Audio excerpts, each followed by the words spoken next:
Eat Bulaga, mas pinataas pa ang papremyo? Yan ang pag-uusapan natin ngayong araw po ng Miyerkules, January 22. Pero bago yan at bago natin umpisahan ang online viewership ng dalawang bigating noontime show sa bansa, ang Eat Showtime at Eat Bulaga, ay humihiling ako na pakisubscribe ang aking YouTube channel and please don't skip the ads na lumalabas po sa aking video. Maraming salamat po sa inyo mga kaparokya.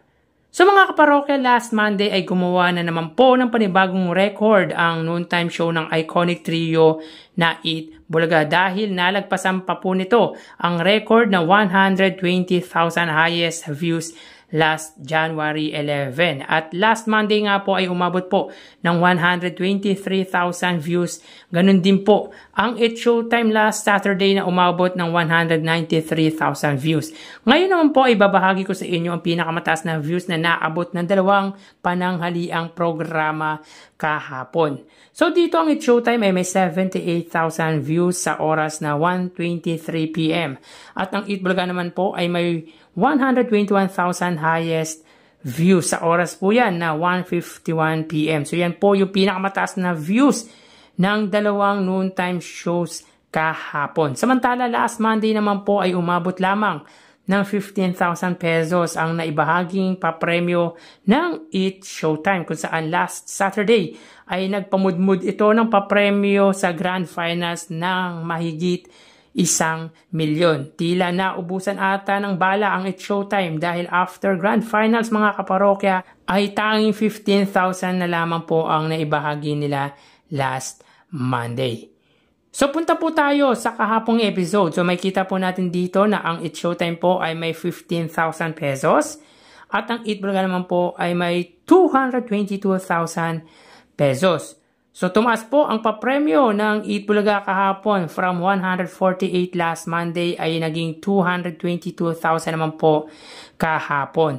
So meron po silang pinagsamang 237,000 pesos. So dito mga kaparokya, ang 15,000 pesos na naipamahagi po ng Eat Showtime ay galing po sa Sexy Babe segment at sa Eat Bulaga naman po sa 222,000, 34,000 dyan ay galing po sa Pera Fee segment, 8,000 sa Mr. 2025, 80,000 sa Sugod Bahay mga kapatid, 85,000 sa Gimme 5 at 15,000 naman po sa The Clones. So yun po mga parokya, in today's episode, meron na po silang pinagsamang total of 400,000 pesos. Kung saan ang 30,000 dyan ay sa Eat Showtime at ang 370,000 naman po ay sa Eat Bulaga. Tila pinag-iwanan ng Eat Bulaga ang Eat Showtime pagdating sa pamimigay ng tulong sa ating mga kababayan at even sa views nito online.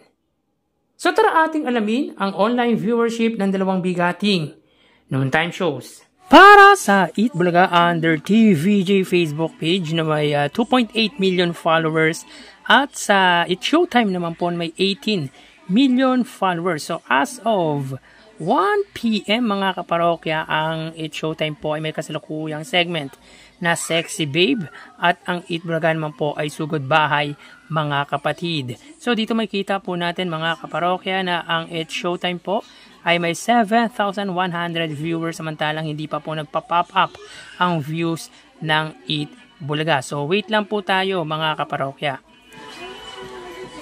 Para naman po sa Eat Bulaga mga kaparokya, sila po ay may 4,500 viewers. So again, as of 1 PM or 1:01 PM, ang Eat Showtime po ay may 7,200 viewers at ang Eat Bulaga naman po ay may 4,600 live viewers. So punta naman po tayo sa TV Network YouTube channel ng dalawang noontime show. So unahin po natin mga kaparokya ang Eat Bulaga under TV5 Philippines na may kasalukuyang subscribers na 2.22 million subscribers at sa Eat Showtime naman po mga kaparokya, under po yan sa GMA Network YouTube channel na may 37.5 million subscribers or 37.6 million subscribers. Sa oras na 1:01 PM ang Eat Showtime po mga kaparokya, Sila ay may 18,000 viewers under po yan sa GMA Network. Samantalang ang Eat Bulaga naman po under TV5, sila po ay may 26,000 live viewers. So again, as of 1:02 PM, ang Eat Showtime under GMA Network, sila po ay may 18,000 viewers. At ang Eat Bulaga naman po under TV5 ay may 27,000 live viewers. So punta naman po tayo mga parokya sa main YouTube channel ng dalawang noontime shows. Unahin natin ang Eat Showtime under ABS-CBN Eat Showtime na may 2.5 million at ang Eat Bulaga naman po under Eat Bulaga TVJ YouTube channel na may 1.26 million subscribers. Sa oras na 1:02 PM ang Eat Showtime mga kaparokya, sila po ay may 71,000 viewers.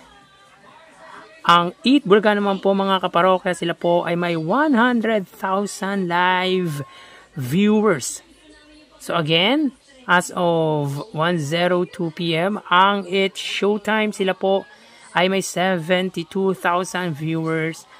At ang Eat Bulaga naman po mga parokya, sila po ay may 101,000 live viewers. So, bali ang total na nakuha po ng dalawang noontime shows ay ang total na nakuha po ng Eat Showtime ay 97,000 viewers. At ang Eat Bulaga naman po ay 132,000 viewers. So, again, ang Eat Showtime ay may 97,000 viewers at ang Eat Bulaga ay may 132,000 live viewers. Mamaya, magbabalik pa po tayo sa ikalawang bahagi ng ating online views update ng dalawang noontime shows. Magpapaalam po muna pansamantala mga kaparokya. Thank you and God bless.